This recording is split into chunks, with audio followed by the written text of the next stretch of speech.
It is now 6:06, and I would like to call this meeting to order. Let's see. The chair is seeking a motion for the adoption of the agenda. I so move we adopt the agenda as written. And is there a second? Second. All right. As if there's no further discussion, we'll call to a vote. Please make sure that you have your visible on your camera.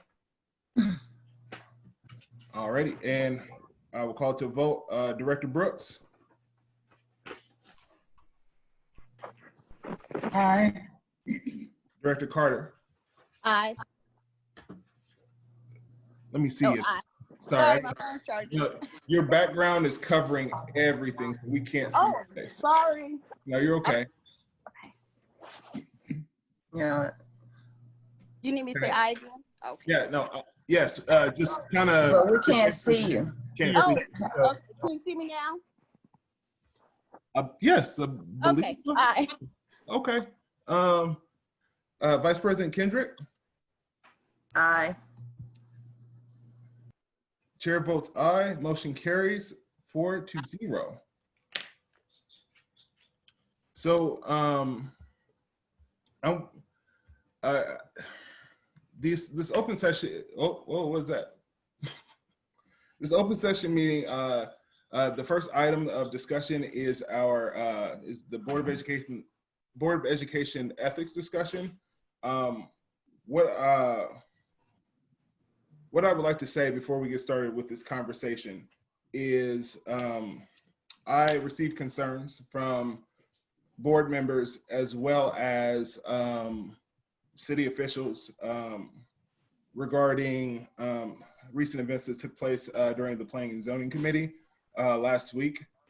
And I had scheduled this meeting and asked that Attorney Phil Johnson provide me with some information in regards to our ethics, and the questions in which I asked were, and I want to make sure that everyone hears me. The two questions that I had asked is what board and statutory violations exist when an individual board member speaks on behalf of the board without board approval, and what board and statutory violations exist when an individual board member discloses confidential information presented during a closed session of the Board of Education.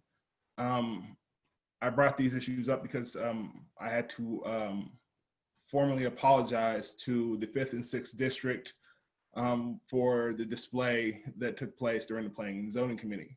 So what I'm doing is allowing 2 minutes for discussion for each board member, uninterrupted from another board member. In all actuality, with the board's approval, which we don't have to call to a vote, I would like to give each board member 3 minutes to discuss. I will, once the conversation's concluded, we will probably go into closed session to address other board business. So I leave the platform open for discussion. President Watry, is someone going to give a description of what you're referring to for those of us who weren't at that meeting? Or absolutely. So yes, before we go into discussion, what I would do is I would like Attorney Phil Johnson to provide the answers to the questions in which I had asked her.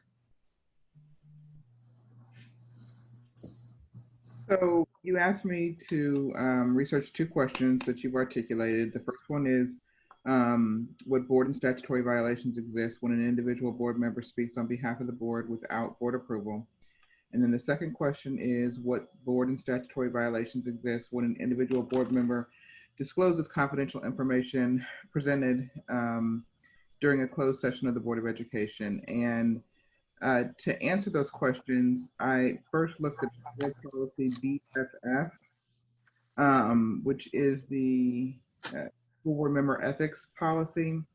That policy addresses both of these questions. Number 3 of that policy says, so the policy begins with members of the Hickman Mills C-1 School District Board of Education accept the responsibility to improve public education in the district. To that end, all board members will, and it lists a series of maybe 16 or so items that board members will do that are all ethical things. And so number 3 of that list is that board members will recognize that individual board members have no authority to speak or act for the board. Number 15 of that list provides that board members will express personal opinions, but once the board has acted, accept the will of the majority. And then number 16 says that board members will refrain from divulging confidential information presented during closed session, except as required by law. And so those 3 are the provisions that I think are applicable to the questions that you asked. And so I want to make clear, and I tried to make clear to you in my response, Mr. Watry, but I want to make clear that from my review of those policies and my review of state law, there isn't anything. So if a violation of that policy occurs, there's no action that the Board of Education can take against an individual board member for violating that policy. There's no statutory authority to provide action, and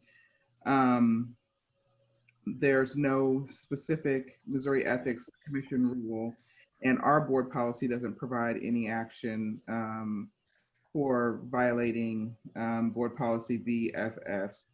I will note that I spoke with MSBA Legal on this, and they advised me that the Missouri Ethics Commission has taken the position that if a public body has an ethics policy and a member, an elected official, violates that ethics